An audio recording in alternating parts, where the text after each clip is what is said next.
Jolly good. Well, hey, good evening, everybody. My name is Patrick from the Poison Pen Bookstore. I know most of you, but I'm really excited to have Eli Frankel with us this evening. He has a brand new book here, The Sisters in Death, The Black Dahlia, The Prairie Heiress, and Their Hunter. And Eli, great to have you here. It's great to be here. I'm a big fan of the store and have been for years, so it is an honor to be in this kind of sacred space of book writing. Boy, what a subject. I mean, the Black Dahlia, arguably the most famous and most notorious unsolved case in LAPD history, certainly, right? Yeah. And it people have been writing about it and speculating, as you all know, and it seems like every couple of years there'll be somebody new who takes a look at the case and comes up with a new twist or a new angle on it. Endlessly fascinating. Can you talk a little bit about how you got interested in the case and how you went from, I think you called it a passive hobbyist to a pro? Yeah. Well, I mean, the first time I actually came into contact with the case was in 1999. I was an editor at E! Entertainment Television and cutting all these television shows, and one of them was about all these murders in Hollywood history. And I wasn't working on the Black Dahlia episode, but I was dubbing tapes, meaning copying VHSs, and somebody had left a VHS of the episode of the Black Dahlia that they were editing at the time, and I remember just seeing the name written in pen on the label on the VHS and just being struck by the name, the Black Dahlia. What an odd title. It really draws you in. And then subsequently over the next 20 years, as you said, I was a passive hobbyist, bordering on obsessive at times. I read everything there was to read about the case, every book, every article. I listened to every podcast on the subject. And I got to know the ins and outs, every detail that was available on it. And, eventually I kind of settled in this place where I think most people settle, which is that everything that's known about the case has been divulged publicly, everything we can get to. And therefore, things are maybe rearranged, reorganized. Every few years, there's a new suspect who comes up, usually based on somebody that somebody's looked at in the past or whatever. But it still kind of remains sort of this body of evidence and knowledge and information that had been passed on, from generation to generation. And I just, figured I was a fan of the case, if you will. But then in around 2018, I was executive producing a documentary series about the Manson family, which is another great area of interest and passion for me. And I worked with the researchers. We had tremendous researchers on that show, and they helped me get a lot of documents from the city of LA, many of which had rarely been seen before. And once I poured into those documents, I realized that there were so many details about the case that had been overlooked, primarily the victim herself, Elizabeth Short.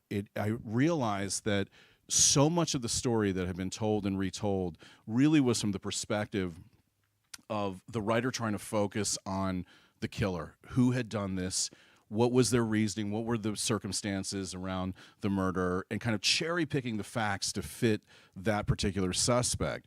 But nobody had taken, I felt, a really deep dive into who she was and what her motivations were and what she was like as a person, not as a victim, and certainly not as the Black Dahlia. Who was Elizabeth Short as a real 22-year-old woman? And to me, that was really the core of the investigation. And I also realized that by understanding her and the way that she thought and her patterns of behavior and getting to know her as a person, we could probably begin to unlock some of the mysteries that exist around her last month or two of life, which are really at the core of this case. And that kind of began the journey. What was there a specific trove of information, like all the known records that you had to pour through? Was there tons of information to go through at this point? Yeah. Yeah. What was your kind of entry point where you said, hey, there might be something here that nobody has really pursued? Yeah, that's a really good question. I mean, yes, there is an enormous body of information that was left behind by investigative authorities, and then also calling people who were relatives of those who had been involved in the case. Most of the folks had passed on who were directly involved, but their relatives had amazing stories to tell, and there was so much information to gather, and hundreds of pages, single-spaced and shorthand later. I had, what could have probably been a 2,000-page book, but had to be cut down. There is so much more information to be found out there on the case, and to me, that's really the joy of these sort of true crime investigations. Is the more you dig, the more questions you ask, the more places you go, the more you really begin to uncover of all these pieces, and you can begin to put them together into a puzzle. So yeah, I mean, it's been extraordinary, and for me, the biggest moment, I think, in many ways, that made me think, okay, there is a path here to telling this story in a different way, a story that's been told literally thousands of times. And that was when I got in touch with the daughter of the woman who found the body of the Black Dahlia. And she eventually put me in touch with her mother, who was still alive at the time at 102 years old. And I had some very specific questions about the case that had kind of bothered me, and I knew she was the only one who would be able to answer them. And so what she told me was frankly shocking for anybody who knows the case well, and made me realize that it would change, really, I think, the entire topography of this story, if you will. How much do we want to get into about that? As much as you want. I mean, it's kind of at the beginning. Should we back up and give you guys just a brief kind of what was the case about, or are you all familiar with the basics of the Black Dahlia murder? You know the basics. Yeah, that's a good idea. Yeah. All right, so Elizabeth Short is a 22-year-old woman who is, she's from Medford, Massachusetts, a working class kind of Irish district of Boston, 20, 30 minutes outside of town. It was pretty much decimated during the Depression, very difficult circumstances, people that stand in line for food and basic supplies. So she came from a pretty challenging childhood. Her mother had 5 daughters. Her father disappeared when she was 6 years old. He faked his own suicide, and her mother had to take a job at Liberty Mutual and try to take care of all 5 daughters, living in a railroad-style home on Salem Avenue in Medford, Massachusetts. She has tuberculosis and asthma early on, and so she begins traveling on her own to Miami during the winter to get away from the cold, and begins working in restaurants and bars. So she's working from 16 years old on. And then eventually she decides that she wants to start seeing the country a little bit. And she's reunited, interestingly, with her dad, who got in contact with the family and tried to reunite after faking his own suicide 10, 12 years earlier. Nobody wanted anything to do with him, but Beth, Elizabeth Short, thought, hey, you know what? It's a trip to California where he was living, and I'll go visit him.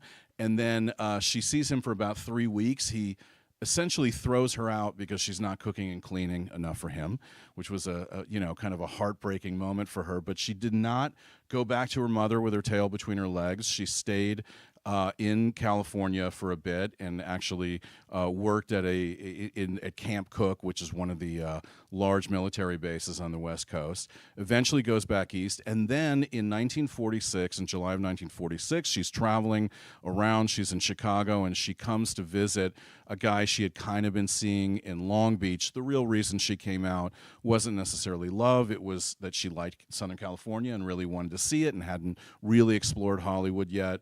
And so she comes out to California in July of 1946. She doesn't have a lot of money. She's not working because she's been working since she was 16 years old. And she's living off friends' couches. She's living in homes where she can find a free bed or a free couch or whatever.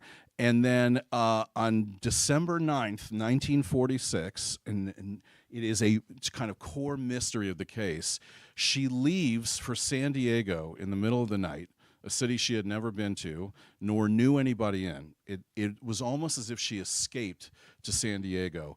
and spent a month there living with a family she had met when she initially arrived. And then a month later, she returns to Los Angeles on January 9th, 1947. And 3 hours after she returns, she disappears, and her body is found 6 days later in a weed-strewn lot in south central Los Angeles. Now, the facts of the case and what has made it so world famous is really how the body was found. So it is a very, very unique murder. In fact, there really is no other murder quite like it. The body had been severed cleanly in two, almost surgically, like down the middle at the waist, was just cut cleanly in two. The organs had not been punctured. There was no blood at the scene. She had been completely exsanguinated or drained of blood.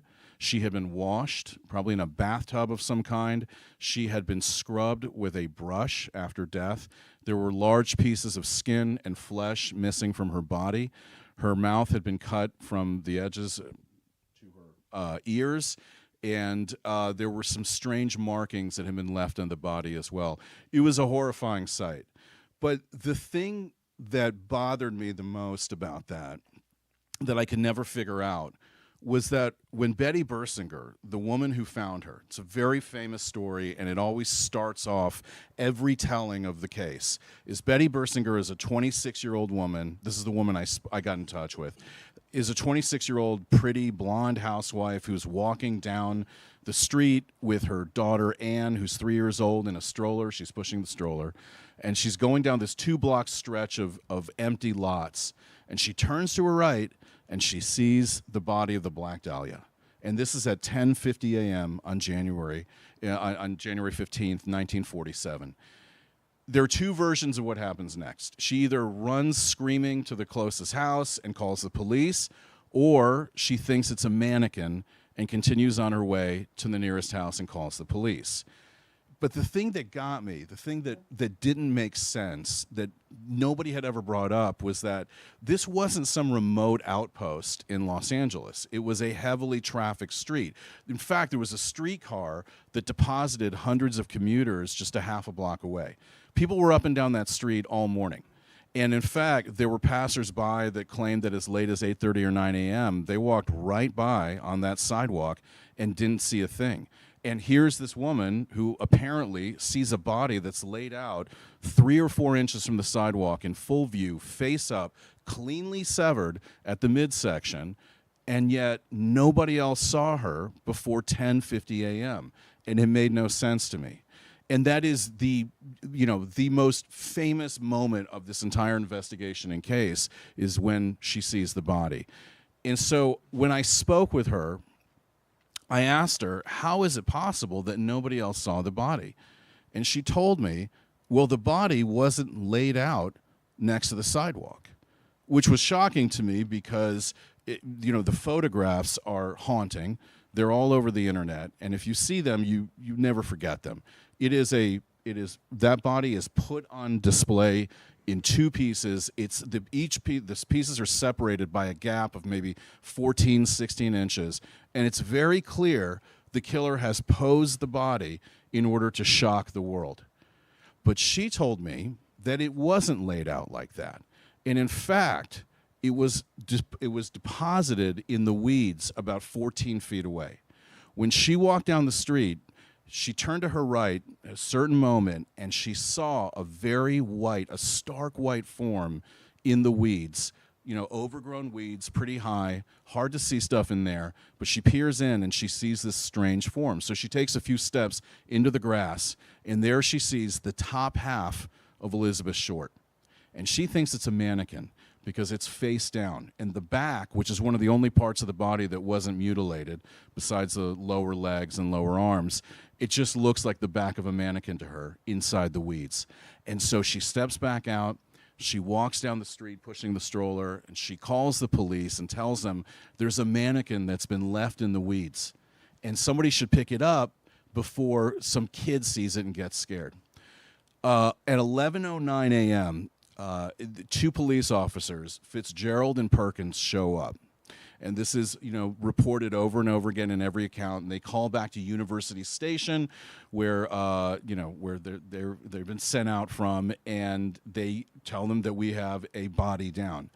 But here's the thing. If you look at the details, the timing here, the minutes when they arrived and when they called in, at 11:09 a.m. they arrive. It's not till 5 minutes later that they actually radio back for help, which is unusual because you see a dead body like that, a mutilated, tortured form, you would immediately call for backup. 4 minutes after that, the second set of officers arrive. And then the detectives and the crime lab and the scientific investigative unit and the newspaper reporters and the photographers, and that's where all the photos begin being snapped that would become world famous. But it's interesting, by the time the reporters got there, the body was not in the weeds anymore. It had been moved by Perkins and Fitzgerald when they first got there because, as they said, they didn't know what the hell they had there. And so they pulled it out of the weeds and placed it next to the sidewalk to see what this actually was. It was two officers who had created that world-famous tableau of the Black Dahlia. It was not the killer. And so everybody has been sort of misled about who this guy is. Whoever committed this murder, it's always been assumed, almost like a Marvel supervillain, it was somebody who was out to shock the world and to sow fear and panic among the residents of Los Angeles. But the truth was, sadly, that her body was deposited, thrown away like trash in a trash-strewn lot, just like most serial killers do with their victims. She was thrown away, hopefully to be forgotten, and for the evidence never to be found. But so then, obviously, the police knew how she was originally disposed, right? Correct, they did. And it was a secret, actually, that they kept among themselves. There were about 5 or 6 officers who knew the truth of how the body was left. And the reason, so in 1971, the lead detective, Harry Hansen, did an interview with the LA Times. And they asked him about the day the body was found. And he makes really interesting statements that I think have been sort of overlooked and not really scrutinized enough because he's talking in code. And what he says in that interview is that most of the facts of the case that the police discovered eventually made their way into the press. The media and reporters back then were always around. In fact, they were hanging around the police departments. They would talk to officers on the side. There was so much information that got in the press.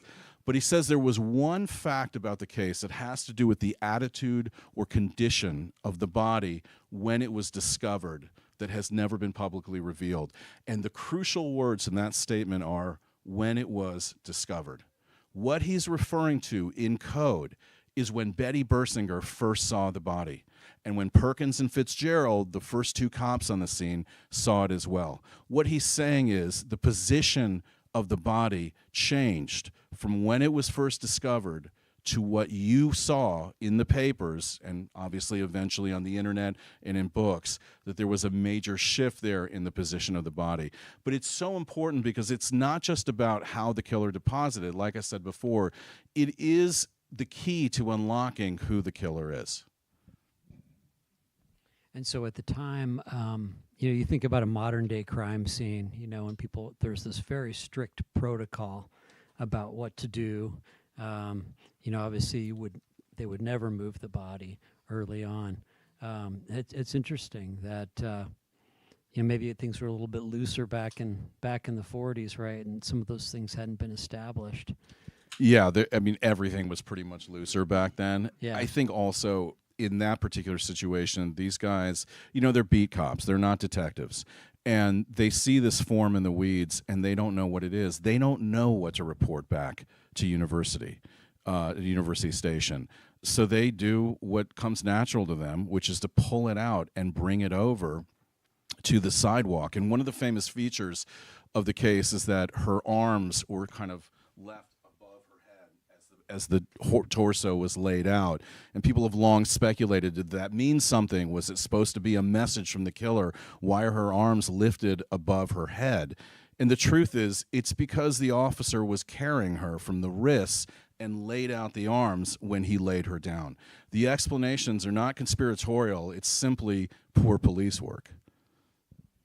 So was the whole notion of formulating who the suspect might be based on this media created construct? What do you mean? Well, that she was posed in this fashion, and therefore we need to base our profile on the way she was staged. Yeah, I mean, I think that a lot of people's imaginations about who the killer could be stemmed from this, horrifying, grotesque sight, this posing of the body. And when you read that a killer has posed a body, you immediately know that you're dealing with somebody who is kind of fueling their power, their ego, trying to scare folks and trying to make their mark. And I think from there has been launched 1,000 suspects who would fit that profile. But again, the more information we glean on the truth about the way the body was found, the more we can begin to actually focus on the real mindset of the person who would have perpetrated this. And ultimately, I think this was somebody who worked in the dark, in the shadows. What happened was between him and his victim, and he didn't want anybody else to see that or understand what happened, which is why he threw away the corpse in a place where he thought it wouldn't necessarily be seen very quickly. Now, I'm sure, as you know, and you're finding out, people, researchers and citizen sleuths and everybody are very territorial about the Black Dahlia case, Yeah. They're very possessive of their little, what they think happened. And I'm sure you come across some really crazy theories in your I mean, there have been some great books that have come out and where people take a stab at it. Brian Hodell's book was one. Steve Hodell. Or Steve Hodell, Yeah, excuse yeah. me. Excuse me. And Gilmore Yep. and, a number of other ones. Yeah. And so, yeah, I mean, so as you go out on the road talking about this, are you meeting a lot of people that are like, yeah, he's full of it. He doesn't know what's going on. Yeah, not so much on the road, but definitely in podcasts and YouTube and all that. I mean, folks are definitely expressive. It's really interesting. The Black Dahlia is unlike nearly any other murder case in that it's a blood sport. There have been a bunch of books written, a bunch of suspects have been sort of thrown out there. With what I believe to be primarily cherry-picked or distorted evidence to kind of fit that suspect. Again, remember what I was saying at the beginning of the conversation. The mistake that I think a lot of researchers have made in this case is they start with the killer and they try to fit the case into, they kind of try to wedge that killer into the case. Whereas for me, the journey was much more to start with Elizabeth Short herself, to learn everything I could about her life and who she was and every detail about the investigation before ever even trying to solve it. It's let's put together a map of every single piece of evidence, every fact that we can collect to get a kind of a landscape of the case and the crime and the investigation. So I think I started from a much more objective place. Yeah, it's really interesting. People are, and it's almost a phenomenon to itself. Like, it would almost make like a great PhD thesis, is why people are attracted to certain suspects in this case and why they are so kind of defensive and vociferous about that particular suspect. There are literally camps out there of people, and there are websites dedicated to the Black Dahlia where you have, knockdown, drag out fights. It's like, Blue Sky versus, X, Twitter, or whatever. I mean, it's crazy how people get so passionate about this. And they become convinced that one person committed the murder. Like, for instance, you mentioned Steve Hodell. There's the Hodellites, the people who believe that George Hodell, his father, absolutely committed the Black Dahlia murder and about 30 other murders, including the Zodiac. Apparently, he was the most prolific serial killer in American history. So you have those folks. Then you have John Gilmore, who wrote his seminal 1994 book, Severed, in which he names Jack Anderson Wilson as the killer. And you have your Wilsonites who are convinced that he had it right. There's folks who believe that Orson Welles did it. There's actually a book written about that. In fact, at one point, Woody Guthrie was named as a potential suspect, the folk singer, which is interesting. Well, that would certainly taint his legacy, though he didn't do it. Don't worry. And there's other names as well. And there's people who post on boards online who have been there for 15, 20 years, still kind of circling the wagons and defending the suspect that they've chosen. It's like sports. You got your team and you're rooting for it. And to me, listen, I think it's good that anybody has interest in the case, but I also think that it's, this is not a sports competition. At the end of the day, it's about a 22-year-old woman who was murdered in brutal fashion and endured unbearable suffering for 6 days. And that has to be at the forefront. And I think that the Black Dahlia community kind of focuses a little more on that, maybe some of the temperature will be lowered. Yeah, before we get into the Kansas City connection and that, which is all very fascinating. So this is interesting. So if the police, is it a possibility that the police in their investigation were, because, they knew the true way the body was found, were they basing their own investigation accordingly? Did you find any information that their investigation was not what the public was thinking it was? Was there a disparity between we have this sexually depraved madman, and there were all these copycat killers at the time, and we talked about the Spangler case, and there were other cases around that time that were very sensational.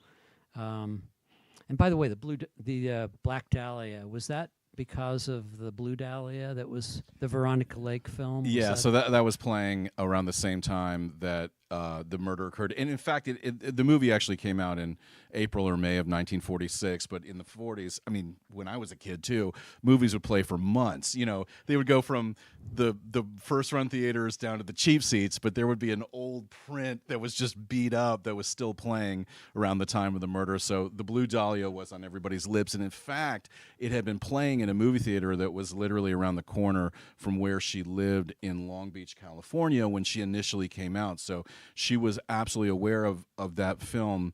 And then also, when she arrives in San Diego a month before her murder, she falls asleep in a movie theater, the Aztec movie theater in San Diego. She's penniless. She doesn't have anywhere to go. She doesn't have anybody to call. And so the only place she can find a place to sleep is a movie theater. And the movie playing in that theater, and I found this in an old newspaper in San Diego, was the Blue Dahlia, which is kind of crazy that she's in there probably watching and sleeping through 3 or 4 playings of that movie, and then a month later we all know what happens. But the name came about in Long Beach at a pharmacy called the David Lander Pharmacy, right down the street from that theater, and it's about 2.5 blocks away from where she was staying at the Atwater Hotel.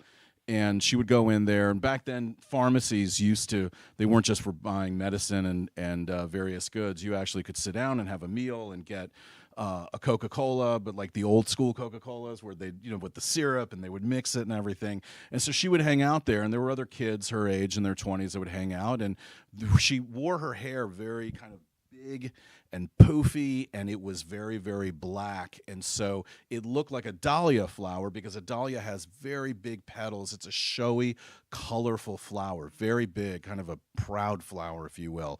And so folks got to calling her the Black Dahlia. And in fact, after the murder, Jack Smith, who was he was kind of a lower level guy at the Daily News, was trying to look for any detail, any scoop on the case, because there were hundreds of reporters who were already out there, and they were finding things left and right, and he didn't really have anything to report. And his bosses are telling him, "Come on, Smith, what do you got? This is the biggest case of the year." And so he calls down to the pharmacy where she used to hang out.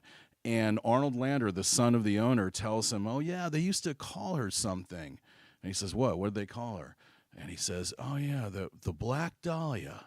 And Smith drops his pencil and runs down the hall to the editor and says, Chief, don't run the press yet. I got something for you. And the Daily News was the first paper to actually print the words, the Black Dahlia. And Jack Smith wrote the first words ever written about the murder.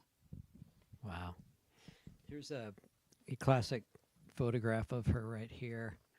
And tell us, kind of in your investigation into her, what were some of the insights that you learned about her? What was she all about? What were her motivations? What company did she keep? I know because a lot of the lore. I mean, the photograph looks like this is a woman who knows the score. I mean, she's got experienced eyes. She's no innocent.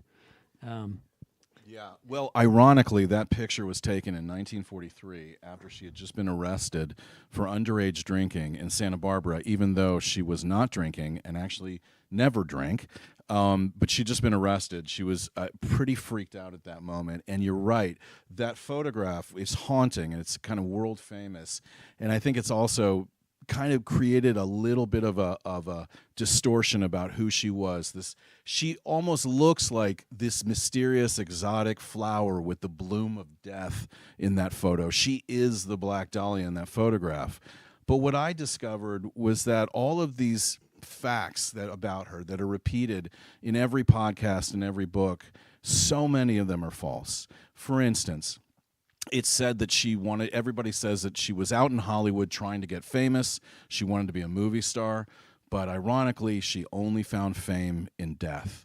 Well, the truth was, she didn't want to be an actor. She never auditioned. She never tried to meet directors or producers. She had no interest in acting. She knew she was going to leave Los Angeles soon. She wasn't going to stay there forever. She was in town for a few months because it was warm weather and she couldn't be in cold weather. Another distortion is that she was out every night with a different man, and she often would chisel, this was the words they would use, chisel dinner and drinks from different men and then disappear when they thought, I'm doing well with this girl, this is great, and then she would disappear because she had gotten her dinner and moved on.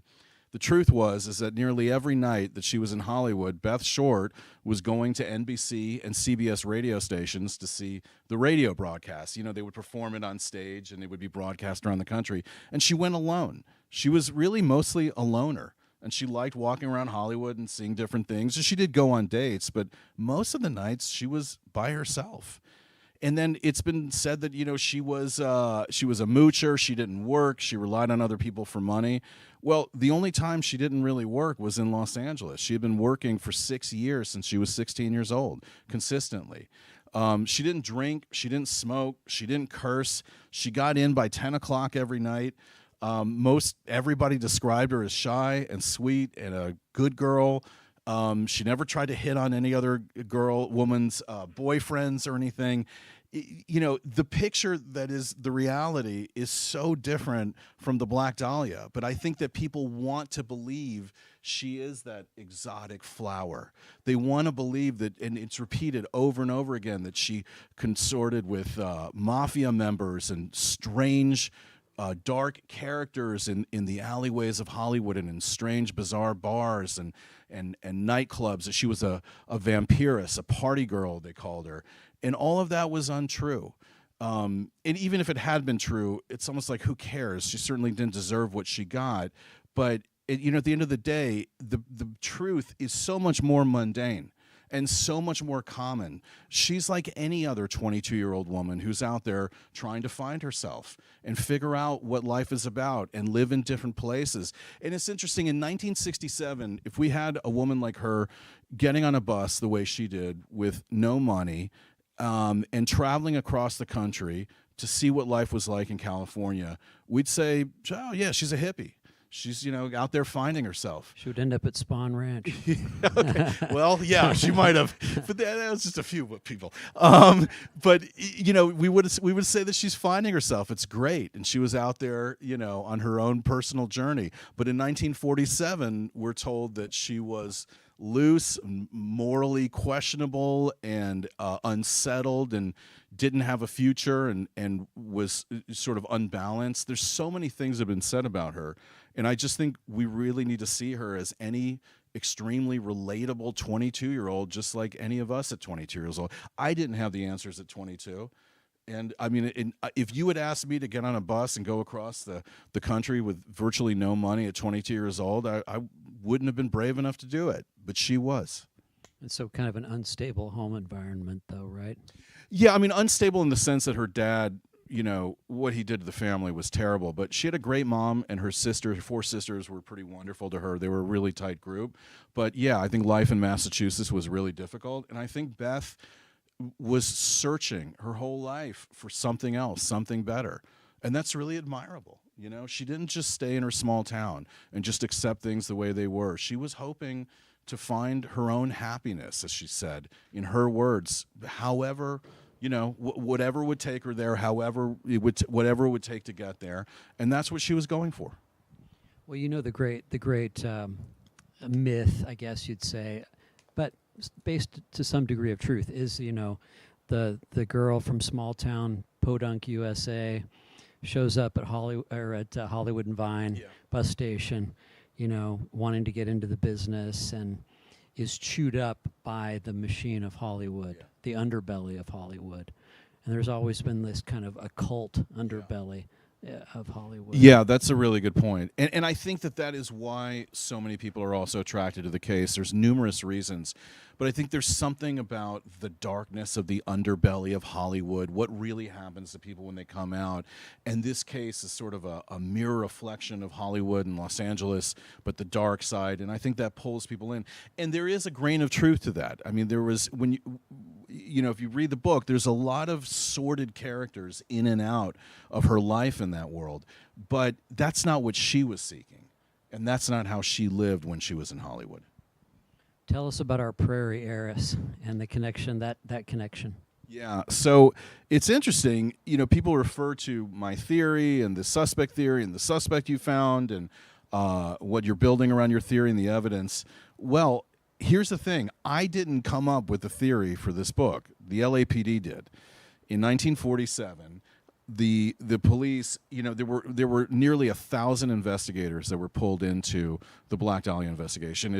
At the time, it was the largest manhunt in LAPD history. Subsequently, it's now the second biggest. There was another case in 2017 that actually more people were involved in, Chris Dorner, if you know who he is.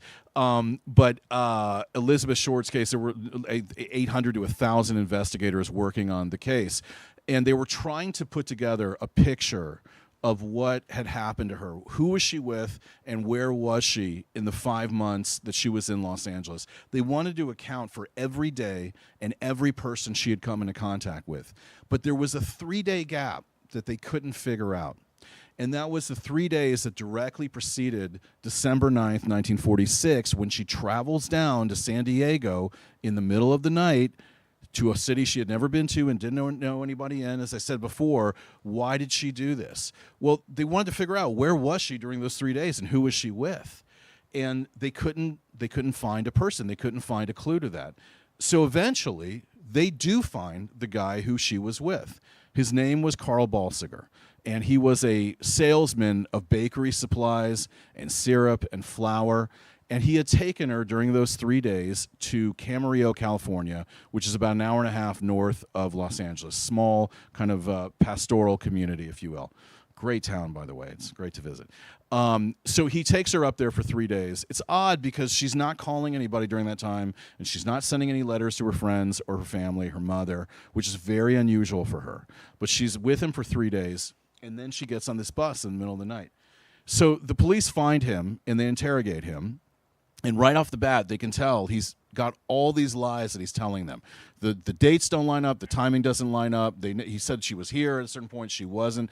They know he's covering for something and that he's telling a bunch of lies. And all this is detailed in the police files and the district attorney files. They know that they call him out on it. They say it's impossible. You were with her only for a day and a half because we know that she left 3 days later. It's back and forth. And so their alarms go off because here you got this guy that she essentially kind of escaped from in the middle of the night, and he's lying to them about his story.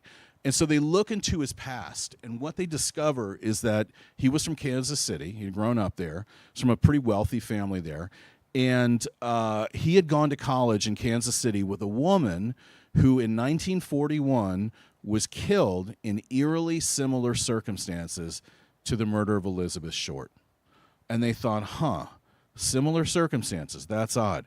But they couldn't prove whether he knew this other woman. Her name was Leila Welsh, and she was an heiress to a Kansas City real estate fortune. She was only 24 years old. What happened in that murder on March 9th, 1941, is that she and her family, even though they came from this, really extraordinary family in Kansas City that had built up a huge real estate portfolio and helped kind of build the city, they lived in a modest home in a kind of middle-class suburban area of Kansas City, small, 1,400 square feet. It's packed with houses around it. At 1:30 a.m., Leila Welsh comes home. Remember, she's 24 years old. She's been out with her boyfriend. She walks in, she kisses her mother goodnight, and then goes to bed. At 3 a.m., her mother, Marie Welsh, who is sleeping in the next room over, about 15 feet away from Leila, wakes up because she hears two thuds. She walks outside her bedroom. She walks in the living room where her son, George, Leila's brother, is asleep on the couch. She turns the light off and walks back into her bedroom.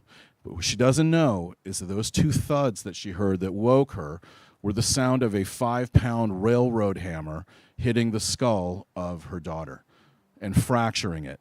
She's still alive at this moment, but over the course of the next hour to an hour and a half, this killer who is in this room is going to disassemble and exsanguinate Leila Welsh and try to essentially sever her at the neck.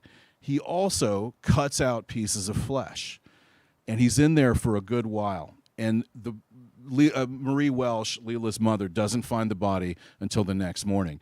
It was a shocking case. It changed Kansas City. People started, it's one of those moments like the Manson murders where people start locking their doors and buying guns and getting dogs.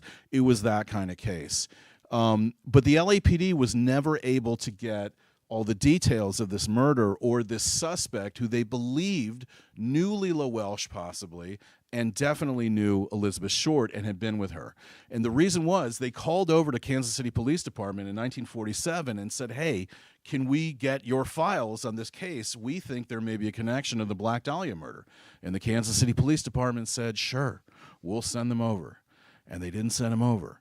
And then the LAPD called back a few months later and said, hey, can we get those files? And Kansas City Police said, sure, we'll send them over. And they never sent them over. And this went on for about the next 3 or 4 years, and those files never came over. And as a result, the LAPD was never able to discover what the details were about this murder and whether Carl Balsiger ever knew Leila Welsh.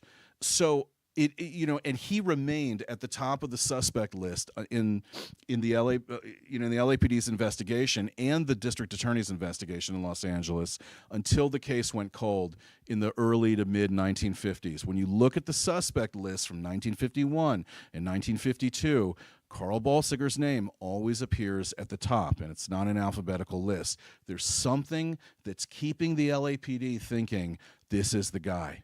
And so there were, they were never able to determine the details of this. So when I started looking, and I investigated everybody that Elizabeth Short came into contact with, and it was, it's hundreds of names. But I wanted to look into the background of all these people to see if there was anything that would kind of indicate that, they may have been responsible for this murder. When I started looking into Carl Balsiger, I realized nobody had ever done a deep dive into this guy, and nobody had looked at the Leila Welsh murder. I mean, a really detailed look. And so now, nearly 80 years later, I thought, I bet you I can get some of those files and some of those reports to come loose now, because it's too, there's no politics at play. There's nobody trying to protect the Kansas City Police Department from embarrassment or whatever. And so I made that a huge part of my work and investigation. And what I discovered was shocking. The similarities in those two murders, the list runs pages long.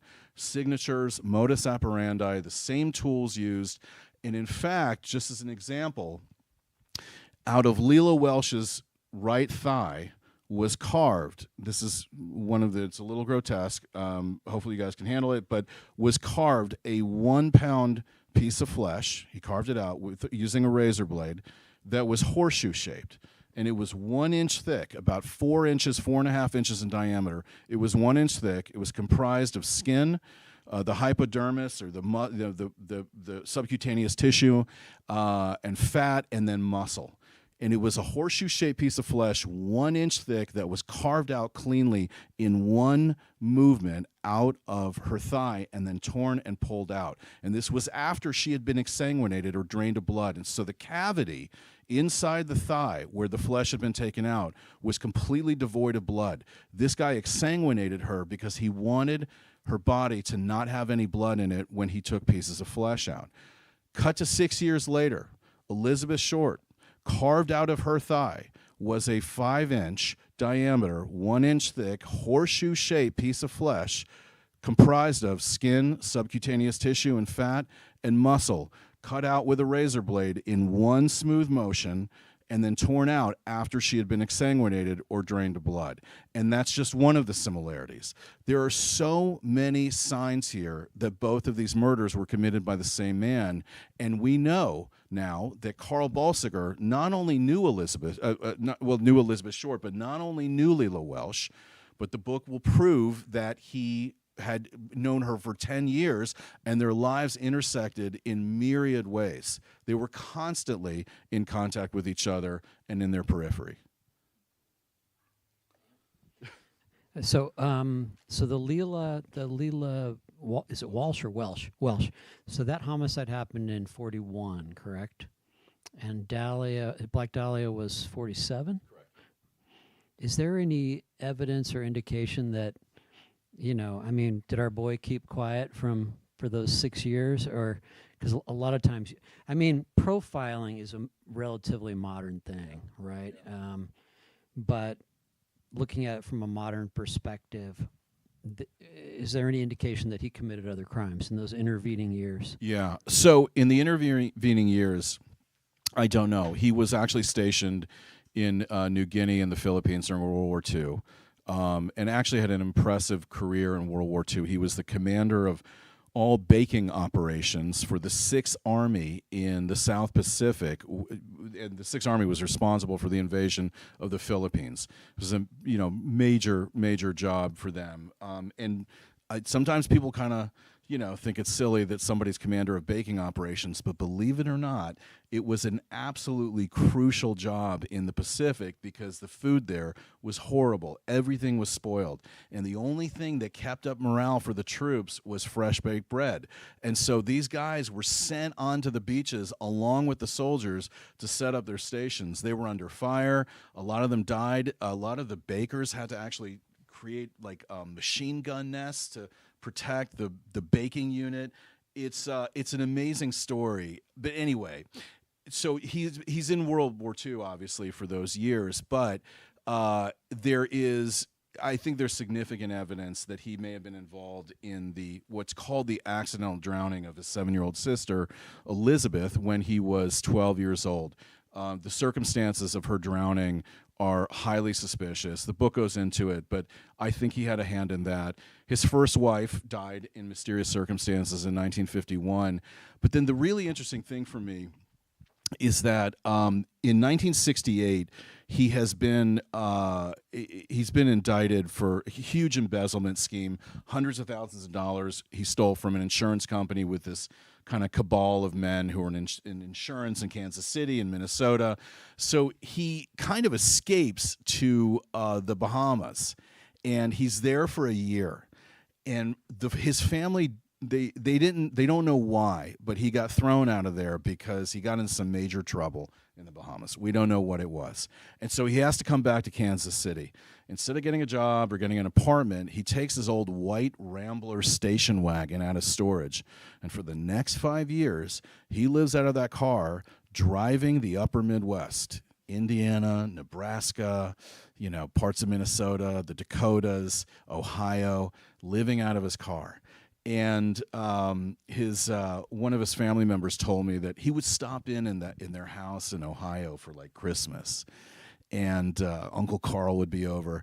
And they said that it was really weird because in the back of the station wagon there were all these huge jars of dark liquids, and he told them it was motor oil. He just had to have a lot of motor oil on the road. And I remember thinking when I heard that, who needs that much motor oil? But they couldn't even sit in the back of the station wagon because of these huge jars, these 5-gallon jugs or jars of liquids, which is, you gotta wonder.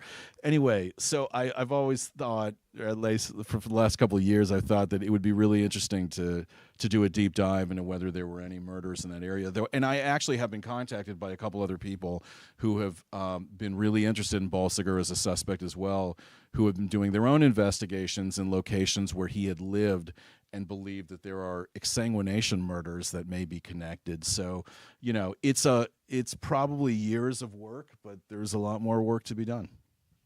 Can you definitively place him in the town for the Leila Welsh murder? Yeah. So he was the Selective Service Act began in October of 1940. It was the first peacetime draft, if you will. They knew World War II was coming, right? So they decided they had to recruit as many men as possible. So he gets in right before the Selective Service begins, around October 16th, and then he's allowed a few days at home. He goes into intake at Fort Leavenworth for 10 days, which is it's a huge base really close to Kansas City. Then he's allowed to go home for about 3 or 4 days, and then eventually he's sent to Tacoma, Washington at McChord Airfield around November 10th or 11th. And what's interesting is that back then when you did basic training, you were given 14 weeks to do basic training. And Carl's MOS, or a military occupational service, was baking. His father was a really powerful executive in the baking industry. And so he had been recruited essentially to come in and help revamp the whole baking operation, which would later become, as I said before, so crucial in the Pacific, in the fight in the Pacific, and in Europe as well, but specifically in the Pacific where it was so humid. And so they had this guy who they thought, wow, he's grown up with bakeries, and Kansas City's like the mother of all bakeries. 5 of the 6 biggest bakeries are there. His father worked for Interstate Bakeries, which later became Hostess Brands. And so Leavenworth, which was really close there, had a huge cooks and bakers school, and was developing that as well. And so basic training is 14 weeks, but Balsiger's training, because he is in this specialty, in these specialized services, is 16 weeks. And in addition, given off a week at Christmas. So when you go forward by 17 weeks from when he was recruited into Tacoma, it puts you exactly in early March. And we know from the leave and mourning reports that were created from the 254th Quartermaster Division in Tacoma that not only was he sent home at that time, so he definitely was home, but there's evidence of a lot of movement between Tacoma and Kansas City, and evidence that they were trying to train these guys, these officers in baking, and also other quartermaster of officers who were developing essentially what was going to become the blueprint for operations around the world in World War II, that they were being sent back to Kansas City because of all the baking operations that existed in Kansas City. They were developing some of it in Tacoma, but they often had to go back to Kansas City in order to develop the technology that they would later need. So there's constant movement back and forth there. Did the Kansas City... Is that thorough enough an answer? Yeah, definitely. Did the Kansas City police ever sign off on it, or does it remain unsolved?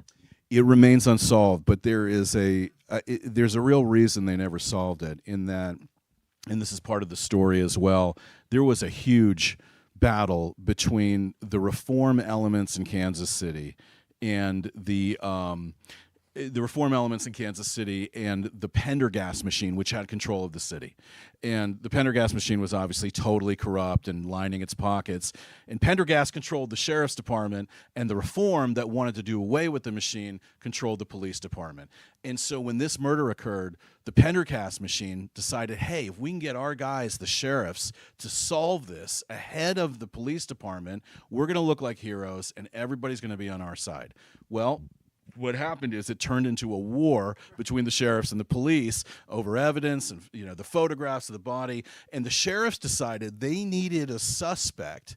They needed somebody that they could charge and convict quickly in order to beat the police to the punch and be the winners. And so they chose Leila Welsh's brother George, the one who was asleep on the couch that night, who was not responsible at all.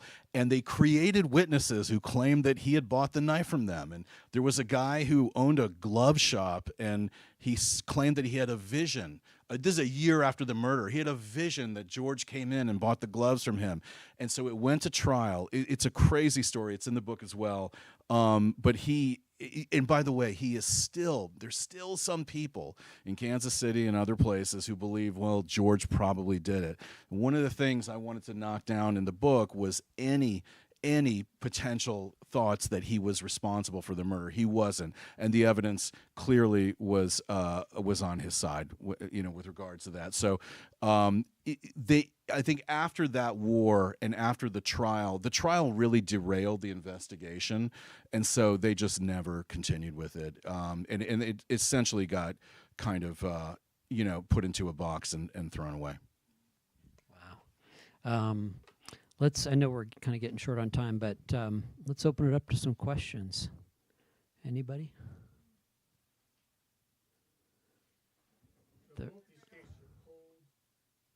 Yes, they are both cold. That's correct. They have never been solved. Yeah. Well, online, the group wants to know what the research was like and how long did it take you, Eli, to actually research the book and write everything. They're really interested in the research portion. Wow, good question. So this research, it wasn't just like online or reading books. I had to travel to a lot of locations. It meant waiting for documents to become available, and during COVID, that was a long time. There were myriad archives and state and city and governments that I had to go to in Kansas and Missouri and other locations as well, Boston, Santa Barbara, San Francisco. So, it was intense research, probably 4 years of research, though off and on at times, because you'd get to a point where like you had gone through everything and then you had to wait 2 or 3 months to get like the next tranche of documents. But in the meantime, I'd also be calling family members of people. I mean, I called hundreds of people, some of whom were like thrilled to hear from me, from a stranger asking about Grandpa, but that took up a lot of time as well. I mean, it was probably, 3.5 years of research and then about a year to write the book.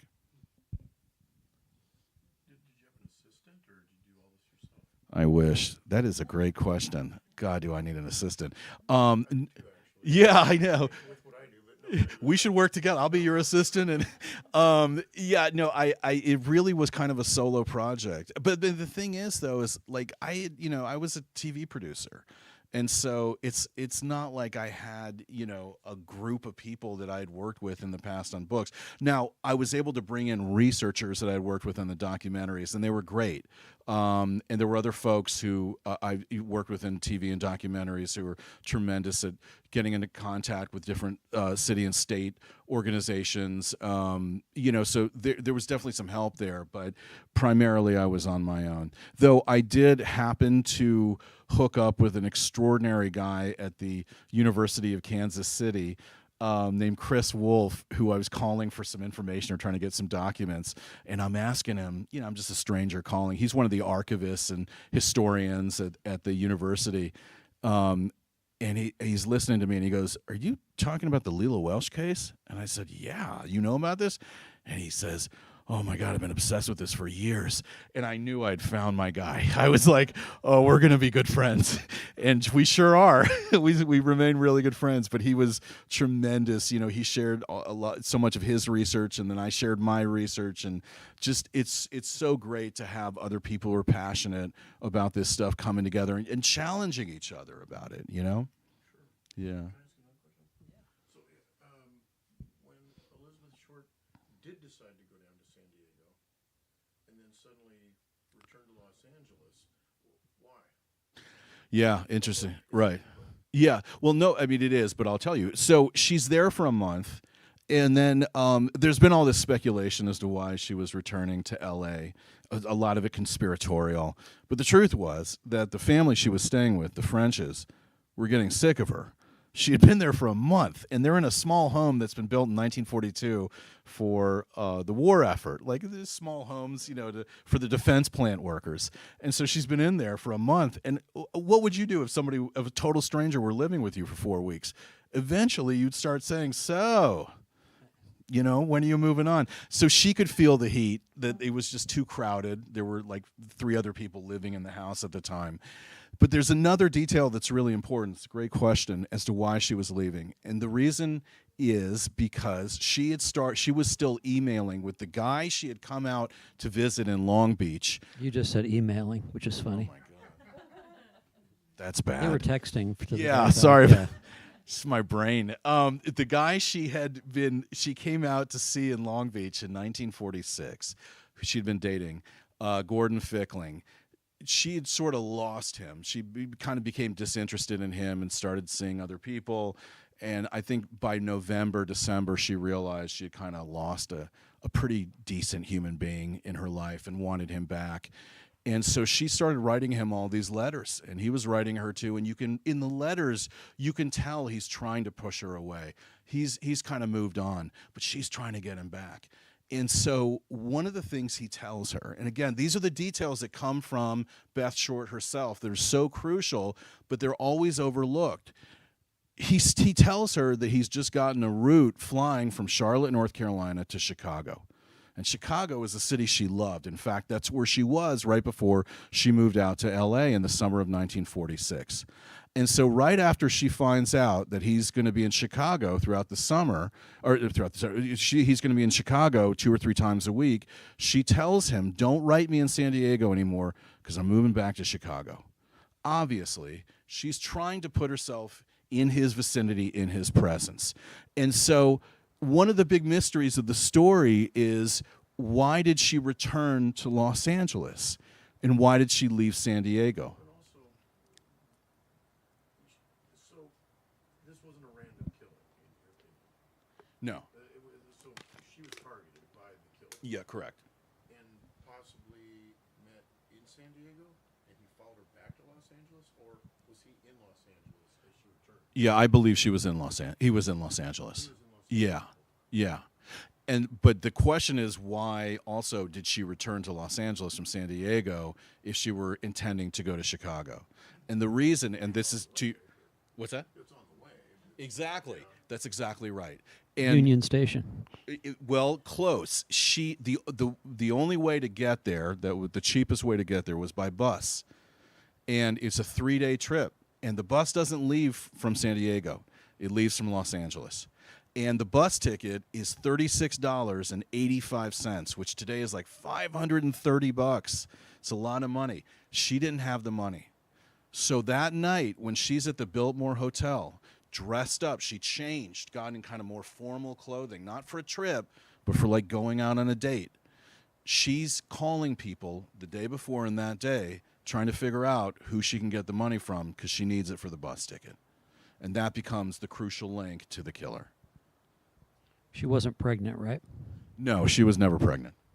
I know that's one thing that people have always speculated about. Yeah, oh yeah, that's and the theory being that Norman Chandler, the publisher of the LA Times, had gotten her pregnant, and Bugsy Siegel killed her at the behest of the Chandlers of the LA Times. There's a whole book written on that one. Is that right? I haven't heard that. Yeah, oh yeah, it's called the Black Dahlia Files. That's awesome. Donald Wolfe, yeah. That's great. Yes. Yep. Yep, that's right. Her. Well, you did. Okay. Yeah. And then does that factor in any way at all? Well, it could have. So her Bartholin gland, which is it's a gland, part of the female anatomy that is responsible for lubrication of the vagina during sex, and it hers was abnormal. It was infected, and so what would happen was it would not lubricate. It would fill with the liquid, and it would become inflamed. It was extremely painful. She couldn't sit. It was hard to walk, and so she was constantly seeking out doctors that could. And this was the times that could lance it, get rid of the liquid, and then wait for it to fill up again. It's really sad.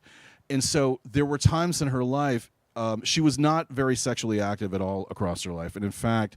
She didn't enjoy sex. She had no interest in sex, but she did have sexual relations with 3 men over the course of her life. The police were able to determine, but this was a real issue for her, just in terms of comfort throughout the day. And it's possible that her killer was upset that she couldn't or did not want to have sex as a result of that at some point. Who knows? I guess we should probably wrap up and have you sign some books, but All right. Go ahead. The killer seemed to, like you're describing, seemed to have some medical training of some sort. Yeah. So, okay, so this is a really good question. The police were absolutely convinced that it was, or not absolutely, but they were they suspected a doctor had committed this. Yeah, because it was so cleanly severed, and the killer also went through the L3, the third lumbar in the lower spine, which is if you're going to penetrate the spine, that's probably the best place to do it. The discs are thicker that you can get through, or the space between the discs are thicker.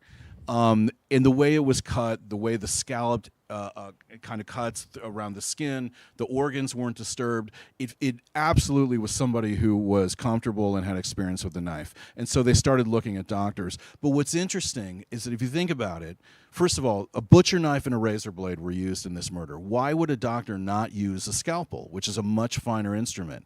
In addition, there is no doctor out there, neither back then nor today, who has performed the surgery of severing a human being through the midsection at the waist. It doesn't happen. You would kill your patient. There is nobody with the experience of cutting the duodenum, which connects the intestines up into the stomach. The procedure itself has no medical precedent. And so, our understanding of what happened to her, I think, needs to be expanded. The kind of person who could perform this really competently would be an experienced hunter.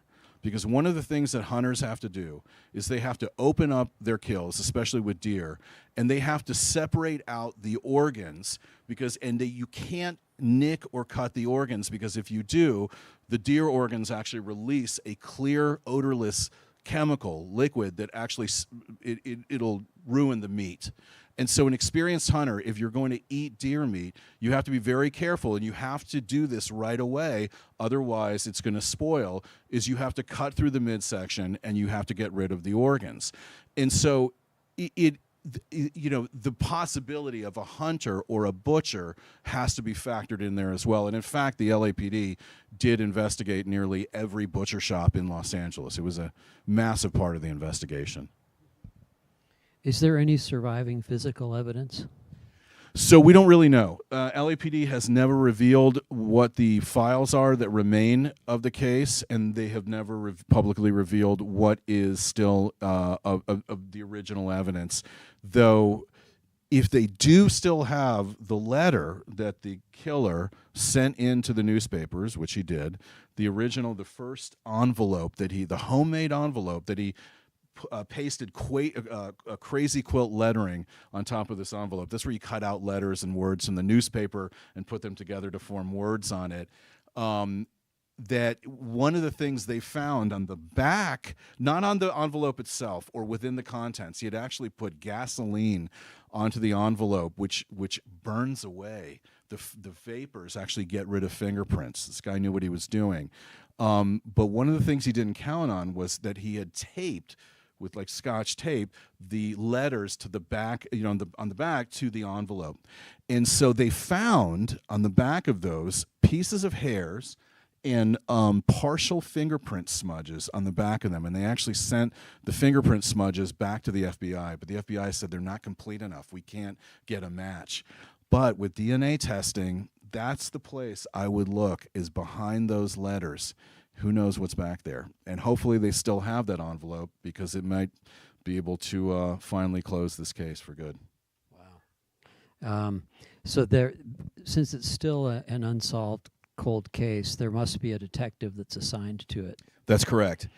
So the way it works is that when Harry Hansen and Finest Brown, the original investigators, had kind of moved on from the case in the mid-1950s, eventually it was passed on to another detective, and then they didn't really actively investigate the case, but they would field any evidence or calls that came in from the public that might turn out to be relevant, meaning they never really worked on the case, right? They would wait for someone to come in.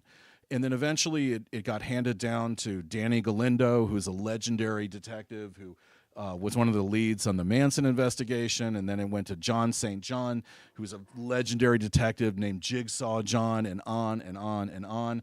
And today there is somebody who is in charge of the case as well. And I actually spoke to one of the detectives who had the case for a few years in the 1980s. And he told me that every January 15th, the anniversary of the murder, that particular detective who is assigned the Black Dahlia is inundated with phone calls from people who claim their father committed the murder. It's a weird phenomena. People just call in and they're like, my dad did it, my dad did it. And they've got to investigate all these people. I mean, I don't think these investigations take too long, but there's this weird phenomena where people think that their parents, their father committed the Black Dahlia murder, and there's hundreds of calls that come in every year to that effect, which is weird because, like, your father wouldn't have been alive at that time, I think, right? Or at least capable of it, probably. So it seems to be an ongoing phenomena. Endlessly fascinating. Well, Eli, thanks so much. Thank We'll you. break up and have you sign some books for us. All right, you got it. Thanks so much. You bet.